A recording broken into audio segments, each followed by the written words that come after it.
ও শরীয়তপুর থেকে কয়জন বের হয়েছিলেন? কয়জন বের হয়েছিলেন? 8 জন না? মাঝে মাঝে বের হন নাকি? প্রতি শুক্রবার। ও আচ্ছা আচ্ছা। প্রত্যেক শুক্রবার দিনই বেরোই। আজকে কিছু পূর্ববেলা ছিল, ওরা বললো যে গোসল করার জন্য যাবে, এই জন্য আজকে। গোসল কি করছেন না করবেন?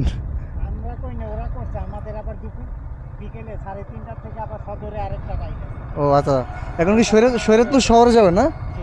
ও আচ্ছা আচ্ছা। আপনার দেশের বাড়ি কই? মাদারীপুরে? আমাদের এখানে ওই শরীয়তপুরে না? Thank you. এ ঠান্ডা ঠান্ডা।